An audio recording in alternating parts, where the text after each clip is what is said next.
வெற்றியின் பாதையில் பயணிக்க வேண்டும் என்று முடிவெடுக்கக்கூடிய ஒருவர் முதலாவது செய்ய வேண்டிய விஷயம் இஸ்திக்ஃபார், பாவ மன்னிப்பு.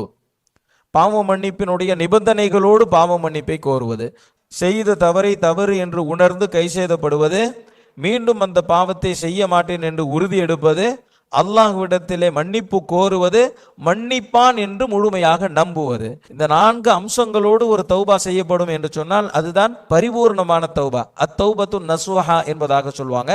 வெற்றியின் பாதையில் பயணிக்கக்கூடிய ஒருவன் செய்ய வேண்டிய இரண்டாவது விஷயம் முஹாசபா. முஹாசபா அப்படின்னு சொன்னா சுய பரிசோதனை செய்து கொண்டே இருப்பது.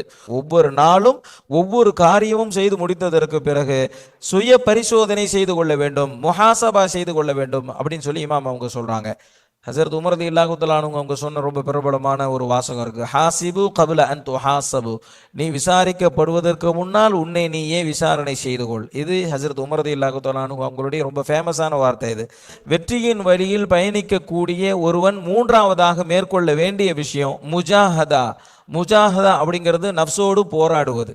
மனது விரும்பக்கூடிய எல்லா விஷயங்களையும் செய்யாம தன்னை கட்டுப்படுத்தி கொள்வது, ஹராமில் வீழ்ந்து விடாமல் தன்னை கட்டுப்படுத்தி கொள்வது, தேவையில்லாத பேச்சுக்கள், தேவையில்லாத பார்வைகள், தேவையில்லாத உணவு, தேவையில்லாத சம்பாத்தியம், இவைகள் அனைத்து விஷயத்திலும் மிகவும் எச்சரிக்கை உணர்வோடு அதற்கு எதிராக போராடுவது. வெற்றியின் பாதையில் பயணிக்கக்கூடிய ஒருவன் நான்காவதாக மேற்கொள்ள வேண்டிய விஷயம் என்ன அப்படின்னு சொன்னா திக்ரிலும் குர்ஆன் ஓதுவதிலும் தன்னை கூடுதலாக ஈடுபடுத்திக் கொள்வது, அதில் திளைப்பது. நபி ஸல்லல்லாஹு அலைஹி வஸல்லம் அவங்க சொன்னாங்க, உன்னுடைய நாவு அல்லாஹ்வை திக்ர் செய்வதிலேயே திளைத்திருக்கட்டும் என்பதாக சொன்னாங்க, நனையட்டும் என்பதாக சொன்னாங்க. அப்போ எவ்வளவுக்கு எவ்வளவு அதிகமாக திக்ர் ஒருத்தன் செய்யறானோ, எவ்வளவுக்கு எவ்வளவு அதிகமாக குர்ஆனோடு ஒருவன் நெருக்கம் காட்டுகிறானோ அந்த அளவிற்கு அவன் பக்குவப்பட்ட வாழ்க்கையை அவனால் வாழ முடியும். வெற்றியின் பக்கமாக அவனால் மிக வேகமாக பயணிக்க முடியும்.